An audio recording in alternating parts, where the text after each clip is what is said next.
Madiba. He was a very strong person. He had very strong views. But if you ask me, has the leadership today picked up the mantle of Madiba? Absolutely not. So we've got political freedom, but it's a mirage in very many ways. You know, we don't have economic freedom. I think the Boers were very stupid, honestly. I didn't think they were very clever. I think you give them too much credit. Oh, yeah? I think that for the amount of resources, the amount of support they had internationally. Oh, yes. No, I think that they were very stupid.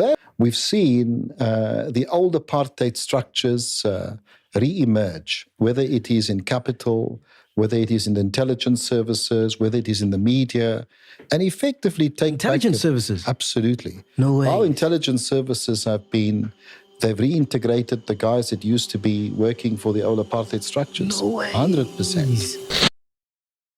Take me back to like that era, that time. What was going on in your life during apartheid? You know, him being arrested and then him, you know, being released and then you're there. Like, what were you doing in between that time? Look, I didn't think we would see freedom in our lifetime. I really didn't think so. You know, I came from humble beginnings. I was not someone that was, you know, born into a wealthy family. Of course, yeah. And I was a very good public speaker. And only because I was a very good public speaker, I became the president of the SRC. And because of that, I became politicized. And because I became politicized, I was part of what is called the Committee of 81, which was the student movement. So it was after 76. This was in 1980. Now, if you remember anything about 1980, you'd remember that the student movement had huge union boycotts, this and all these kind of things. So it was a very politicization process. But what impacted on me tremendously is when I saw poverty. You know, I was poor, but not as poor as some of the people that I really saw in the townships. And I remember going to this play. I'll never forget it. It was called We Shall Sing for the Fatherland by Zakes Dan Guguletu. And we were in this house and there was this fire in the middle. And, you know, it's a very political school I was at. And I looked at this thing and I said, shit, you know what, this country... No, man, and that really politicized me. Yes, that made me become an activist, and it, you know, it changed life for me in a very serious way, because I was part of then the student movement with Azaso, Sansco on the executive. I was part of the ANC, of course, and I was part of, you know, the fight, but mostly in the area of the medical area, because that was my expertise when I became a doctor. It's about, you know, the helping people, but also about the psychological rehabilitation. So, in hindsight, when we got freedom, when Mandela was released, do you think the comrades were ready to lead the country when you look back? Look, it was a different time. You know, every period has the right leadership for it. Madiba, you know, there's a lot of criticism but I don't think that criticism is valid. You know, if you knew him, he was a very strong person. He had very strong views. And we always understood that from that time, there was a period we had to consolidate. But if you ask me, has the leadership today carried on, picked up the mantle of Madiba? Absolutely not. It's horrific. In fact, people say to me, Doc, you're the only guy that took Mandela seriously, that took what he said seriously and you know, lives that, whereas other people don't. So, no, I think Mandela did the right thing at the time. And lots of the other people that suffered along with Madiba, it wasn't just Madiba, of course. But I think the current leadership, you know, honestly, in the ANC and the government, I mean, has lost completely track with the people in this country. We've had freedom for how many years now? So 30 years, yeah? Almost 30, eh? Since then. Almost, yeah. And where the country is now, has anything changed? Like, what's the difference between now and apartheid? Is apartheid gone? Like, what's your take on that? So we've got political freedom, but it's a mirage in very many ways. You know, we don't have economic freedom. And what's happened in the last, I would say, couple of years, is particularly the last 5 or 6 years, we've seen the old apartheid structures re-emerge, whether it is in capital, whether it is in the intelligence services, whether it is in the media, and effectively take Intelligence services? Absolutely. No way. Our intelligence services they've reintegrated the guys that used to be working for the old apartheid structures. No way. 100%. 100%. But those guys were good at their job.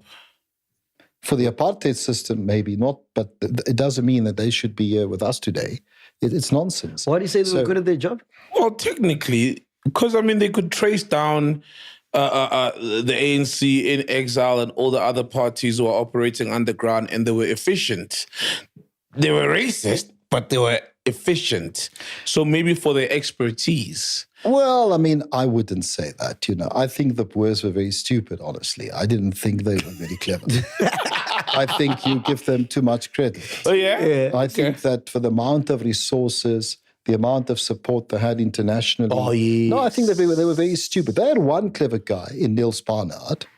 Yeah. He was very clever. He was a professor, and they brought him in to head up the NIS. But if you look at it in reality, with the amount of resources and wealth, South Africa was a very wealthy country. If you go back to the origin of diamonds and gold, the wealth of the Oppenheimers, the Ruperts, etc., these guys had an enormous amount of wealth.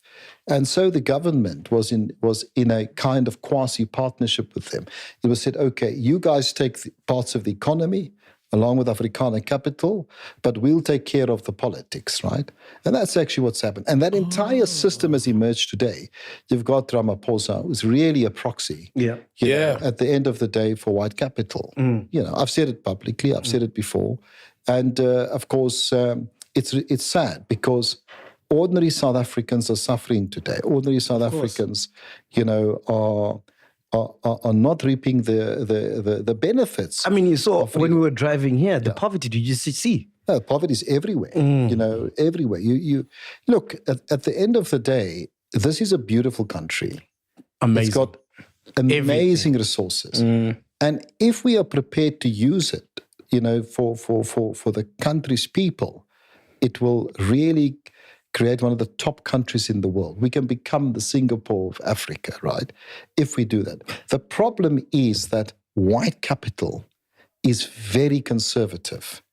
And all they're thinking about is how they, increase their wealth or maintain their wealth at the expense of the majority of the population. And they are pervasive everywhere.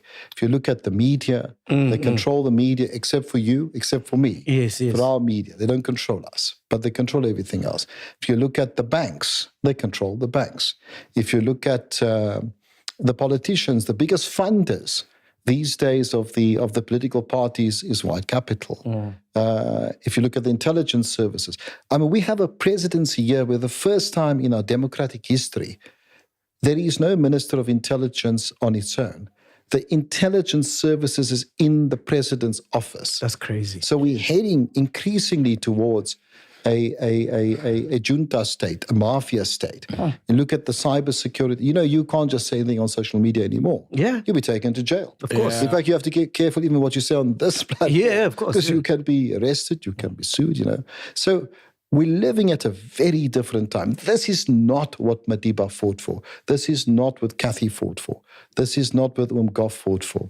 So people like us, we have to take the fight to these, because no one else will. The current leadership won't, certainly of the ANC. So there you have it, guys. Our African leaders try to do their best, in their speeches and try to make speeches that actually to show, their efforts in trying to help manage the challenges which Africa is actually facing through and has been facing through since the colonial times. And so we here to really listen to these speeches and to share our thoughts in the comments. And so whatever it is you guys think about these speeches, please do share your thoughts in the comments. Thank you for watching, guys. I really hope you enjoyed this video. Please share and like and subscribe, because that's the way you support Kwazemi as a channel, an Afrocentric channel, where we try to understand deeper issues in African history and hopefully develop a collective intelligence on how we wish to build the Africa we want to see as people of Africa. See you in the next one.